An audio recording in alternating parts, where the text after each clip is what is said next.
eternity since I last made a good creepy video, especially one involving unsolved mysteries. So, from a lighthouse where all of the keepers vanished under very strange circumstances, to a man who visited a cave near the notorious Nellis Air Force Base in the middle of the Nevada desert and never returned. Here are 5 of some of the creepiest unsolved mysteries I can find. So as always, hit those lights, kick back, and enjoy. The Ellen More Lighthouse.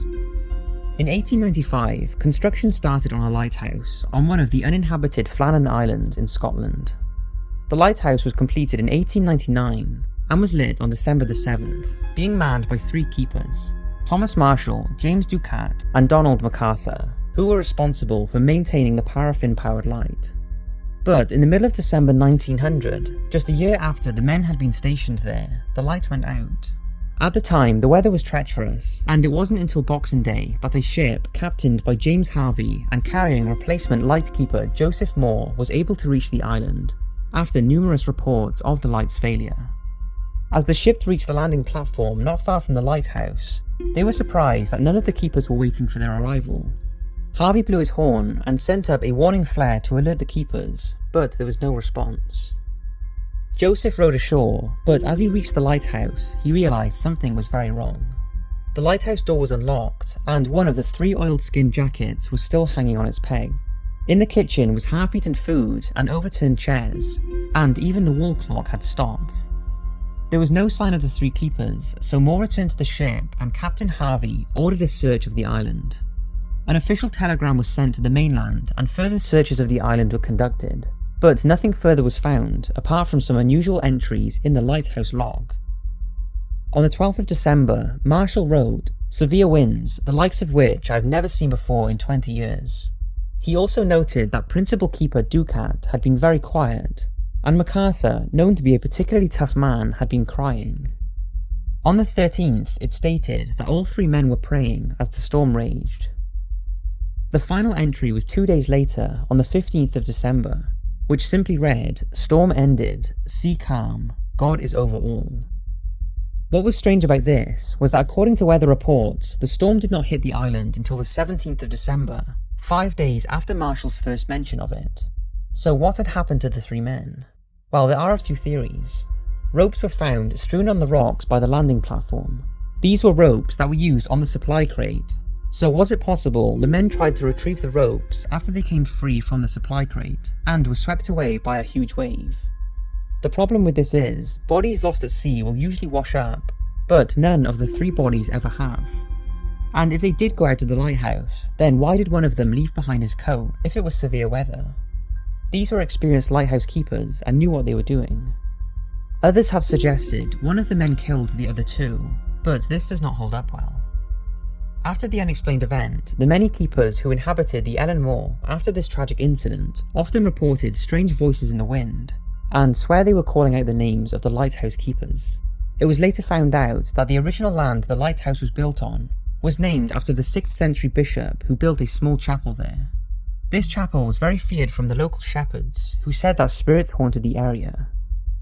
This led to the thoughts that the lighthouse keepers were scared by some paranormal force, possibly causing them to flee the safety of their lighthouse, and meet their death in some unknown way. Whatever the cause, the disappearance of these 3 men remains a complete mystery, and means the Flanagan Island, its creepy chapel ruins, and its now automated lighthouse are still talked about to this day. The Exorcism of Latoya Ammons. This next story was published in the Indie Star in January 2014. And to date is the most read article ever to feature in their newspaper, and after hearing it, you'll see why. In 2011, Latoya Ammons, her 3 children and her mother moved into a rented house in Gary, Indiana, and from the start they were plagued by huge black flies that kept returning even after supposedly being exterminated. The family then started hearing noises coming from the basement, and on one occasion, Ammons' 12-year-old daughter was seen levitating unconscious above her bed. After seeking advice from the church and attempting to rid the house of evil using a Bible, things supposedly got a whole lot worse. So bad in fact, the children were often hospitalized after falling unconscious while apparently being possessed and chanting satanic verses. On one occasion, after 2 of her sons were taken to the hospital, a nurse and CPS worker apparently witnessed one of them being moved by an unseen force. Police and medical staff were concerned that Latoya had some kind of mental disorder and was encouraging her children to behave this way, but she fiercely denies this. Unable to explain the children's behaviour, officials took emergency steps to take custody of them, saying they were experiencing spiritual and emotional distress. A Catholic priest was called in and did an intense blessing on the house to expel bad spirits, and allegedly performed 3 exorcisms on Latoya. All of this was legitimately performed, with the police and authorities being informed, although none of them witnessed the actual exorcisms. 6 months after her children were removed, they returned to their family, who by now had moved to Indianapolis, and have since settled into their new home. Ammons maintains that it was not psychologists that resolved her problems, but God. She also said, "When you hear something like this, do not assume it's not real, because I've lived it, I know it's real." After the article had been published, the original house was purchased by ghost hunter Zach Bagans, who arranged for the family to return to the house as part of a documentary he was making, but he has since had the house demolished. There's obviously a lot more to this story than what I can fit in this video, and the original article is a very interesting read. So was this just another money-making venture, or was Latoya Ammons possessed by an unknown force that was terrorizing her family? What do you think? The moving coffins of the Chase family vault. Christchurch Parish Church in Barbados has a checkered past. The current building is the 5th church built for the parish after the previous 4 were damaged by floods and hurricanes, and in the case of the 4th, burnt to the ground. The present church was built in 1935 and retained 3 of the walls from the burnt-out ruin. However, it is not the church that is mysterious, but the graveyard. To be more precise, the Chase Vault and its mysterious moving coffins.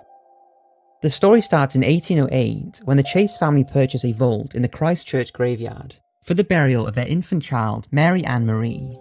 The vault was made of concrete and coral and was entered via stone steps and sealed by a huge slab of marble. However, the tomb was not vacant and already held the body of a lady called Mrs. Goddard, who had been buried there the year before. The Chase family thought it was disrespectful to move her wooden coffin, so left it in the vault alongside their daughter's lead casket. Sadly, just 4 years later, a second daughter also died at the age of 4, supposedly starving herself after being abused by her father. Her lead casket was placed alongside her sister in the vault. Just a month after her death, her father, Thomas Chase, committed suicide. Thomas was prepared to be placed in the vault alongside his daughters, but when the vault was opened, instead of the neat row of coffins that had been left after the previous funeral, just Goddard's was still in place. The other 2 caskets had been moved, and the tomb had been ransacked.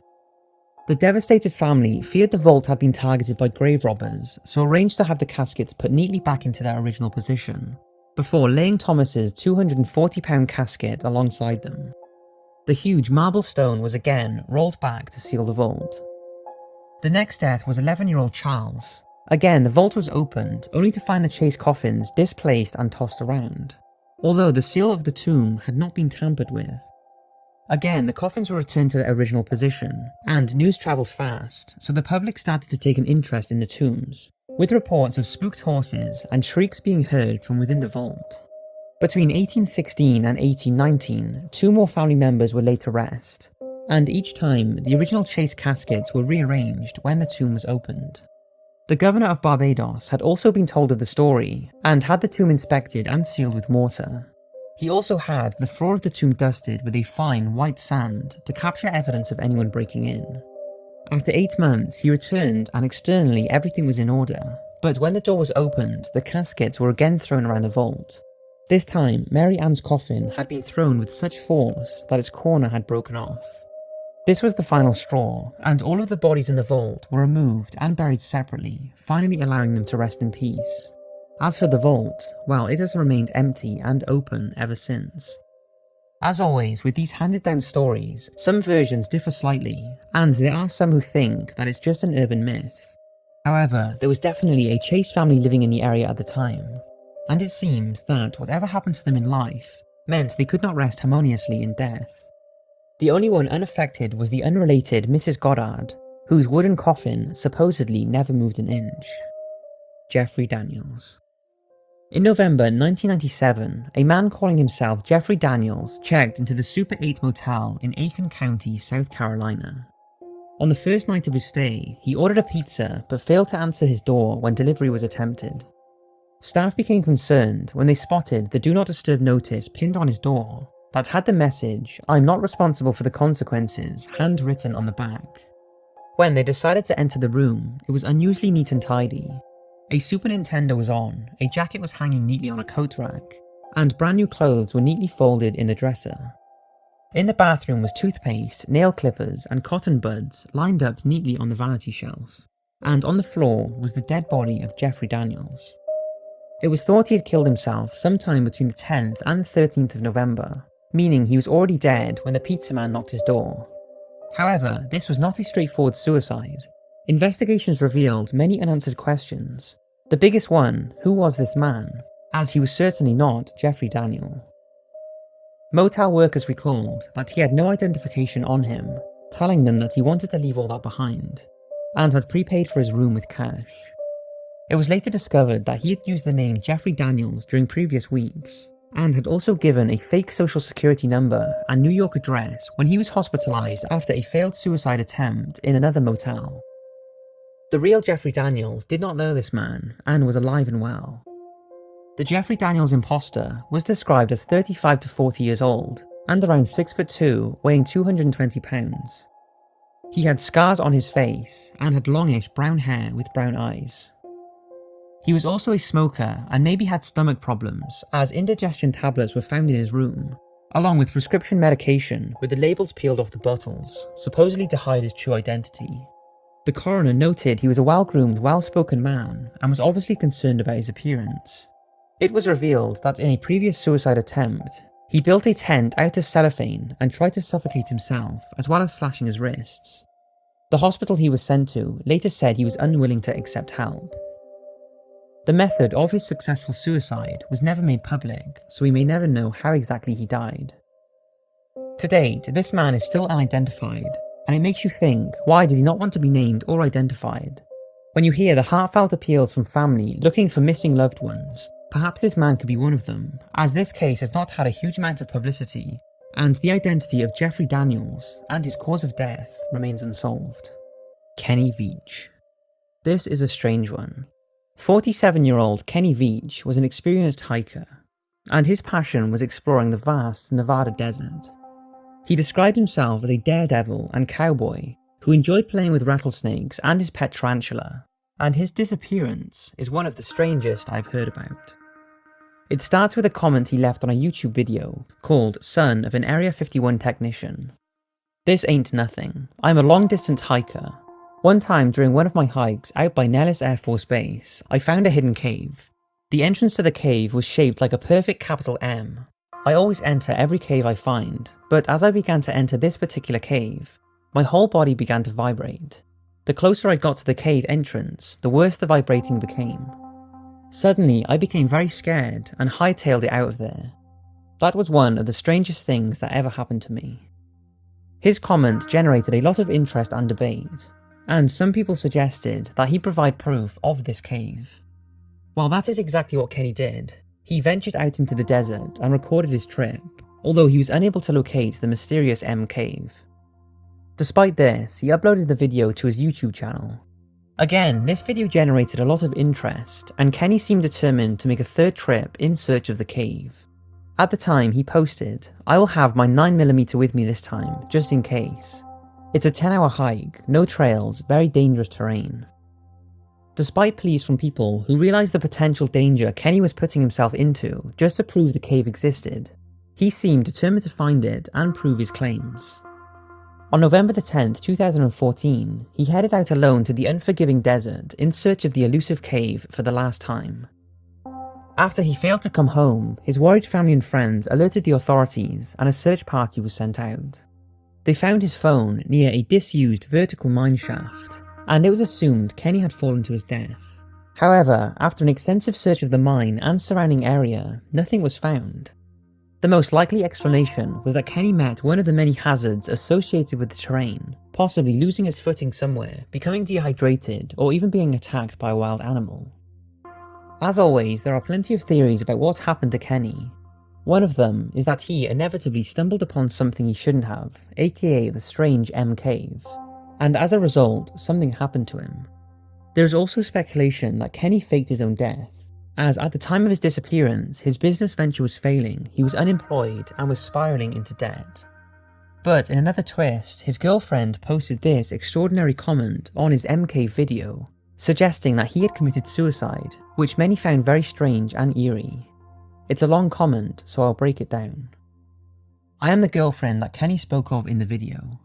I want you to know that I do not think Kenny had an accident. I believe he committed suicide. He battled depression for many years and would not take medication or see a doctor. He quit his job a little more than a year before he disappeared. His father committed suicide when Kenny was in his early 20s. He asked me what I would think of him if he committed suicide. He also said if he decided to do it, no one will ever find me. It would be easy to do something like this in our desert with a number of natural caves and mines. They found his car in the area I told them it would be. They did find his cell phone by the mine shaft in the video. The mine shaft was only about a 4-hour hike from his car. It is my feeling that he left it behind so he could not be tracked from the GPS in it. He also did not take his video camera with him on his solo hike. As you can imagine, there are those who believe he did not commit suicide, and that the M cave holds the answers to what happened to Kenny. The reason for this is the cave was supposedly near the Nellis Air Force Base, which has a long history of conspiracy stories, ranging from there being an extensive network of tunnels beneath it, housing secret research projects and classified military secrets. Then there are others who believe there is an underground base protecting aliens, who are being used for experiments, and some say the cave could have been a portal to another dimension. Another thought along these lines is that the cave produced some strange echoes and frequencies, which can have a profound effect on the human body. The frequency of 110 Hz can be found at certain depths, and are thought to influence human senses, even if the person is not aware of it. So it makes you wonder if this is what Kenny experienced the first time he discovered the cave, and the same thing drew him back in, with tragic consequences. Whatever happened to Kenny, his departure has left his family and friends devastated, so if anyone can shed any light on his disappearance or the mysterious M cave, then I am sure they would appreciate any suggestions and support.